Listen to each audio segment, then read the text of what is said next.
Welcome to our KPC Daily Devotional. Today, let's begin by reading from the book of Isaiah, chapter 21. We'll start at verse 2.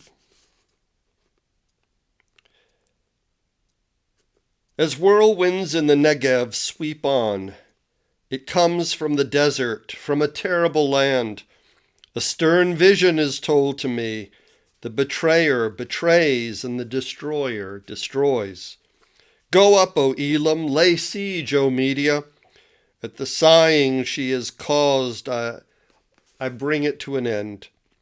Therefore my loins are filled with anguish. Pangs have seized me, like the pangs of a woman in labor. I am bowed down so that I cannot hear. I am dismayed so that I cannot see. My mind reels, horror has appalled me.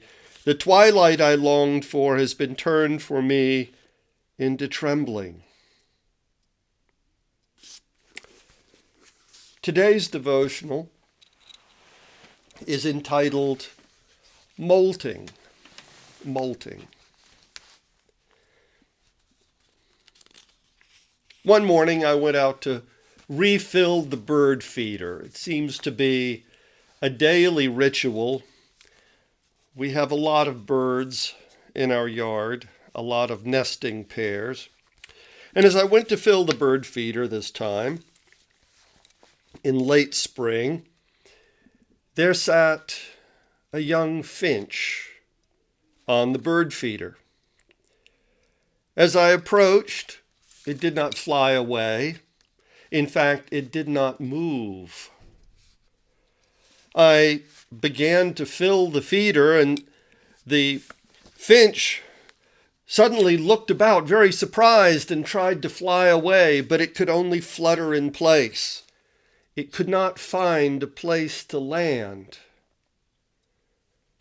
I set down my bird seed and reached out my hand and gently caught it in the palm of my hand, and then carried it around to the front of the house where I had a small cage, and I placed it inside the cage, leaving the door open to protect it from cats or other predators.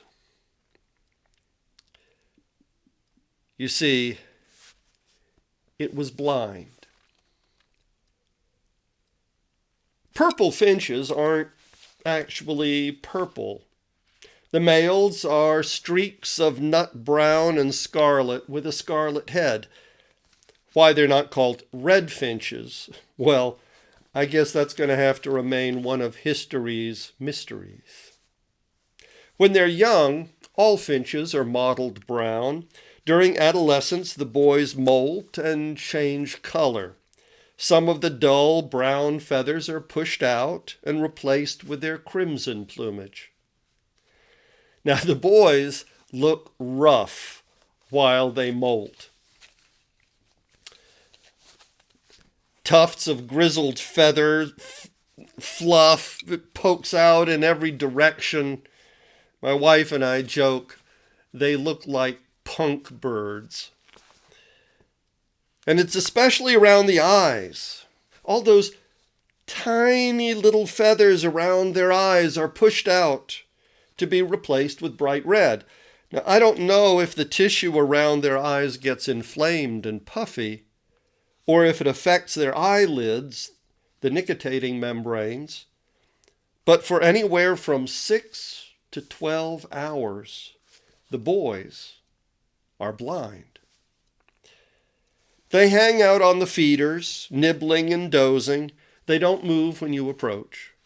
If they're startled, they flap and flutter, barely hovering, and have difficulty to find a twig to land on. Sometimes they sit on the ground, vulnerable and dazed.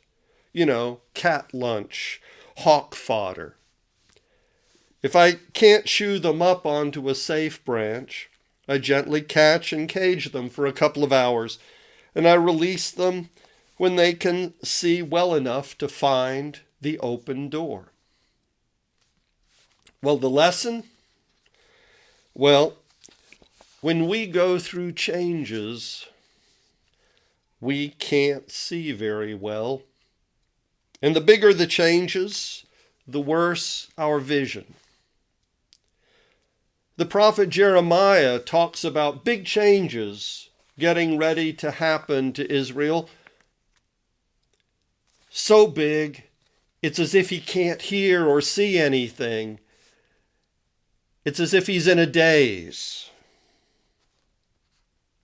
You see, like finches, for example, humans in puberty can't seem to see what's right in front of their eyes. We're also wrapped up with this changing inner life, with all its hormones and mood swings and frustrated wants, that we overlook the obvious and make poor choices at every turn.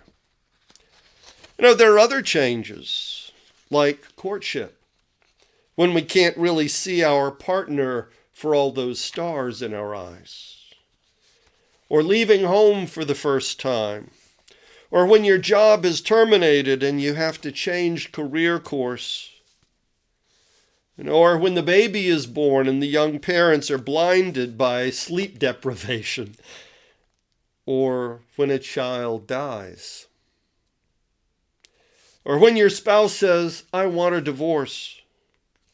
Or when your doctor says, "It's cancer." Your world gets blown apart. You get so wrapped up with what's going on inside of you, you can't see what's happening around you or where you need to go. You're vulnerable. You're exposed to unexpected predators lurking in the bushes.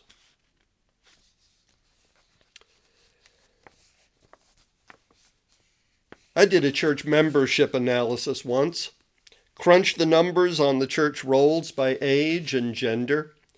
I discovered there were only 2 age groups that were completely absent from the pews. It was the young people right out of high school, up to the birth of their first babies, and middle-aged people right after divorce. Big changes. And then suddenly, they couldn't see straight anymore. They drift away, searching for the nearest, most convenient perch, but they're out there vulnerable and at risk, and they don't even know it. My finches need a hand up to safety. Sometimes they need to be closed in, confined for their own good until the crisis is past. So do we.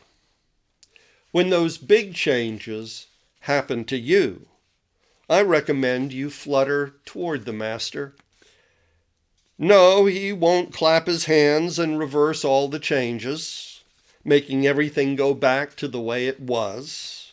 You see, change is essential to growth and maturity.